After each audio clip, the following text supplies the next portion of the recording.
घट्यो सुनको भाउ सुनको भाउमा भारी गिरावट अरे कति घट्यो वात्त भनेको चाहिँ कति घट्यो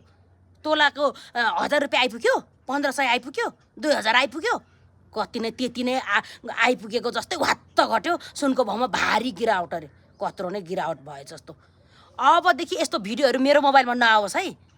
जति सुकै आए पनि हामीले सुन किन्नेवाला छैनौँ हामीले सुन त्यतिखेर मात्रै किन्छौँ कि जतिखेर सुनको भाउ हत्तै घटेर घरको अगाडि चाहिँ बाटोमा ठेलामा सुन राखेर लौ सस्तो 100 को 2 किलो 100 को 3 किलो सुन आयो हजुर आयो भनेर जबसम्म ल्याउँदैन नि तबसम्म हामी सुन किन्दैनौँ चम्म छ जतिखेर पनि हावातालमा होइन यस्तो वात्तै घट्यो भारी गिरावट भन्ने टाइपको भिडियो चाहिँ मेरो मोबाइलमा चाहिँ नआओस् है आयो भने मैले यो मोबाइल बाँकी राख्दिनँ नि अचम्म हौ रिसै उठ्दो कति नै वात्त घट्यो अरे भारी गिरावट अरे भन्नेको नि एउटा सीमा हुन्छ नि हौ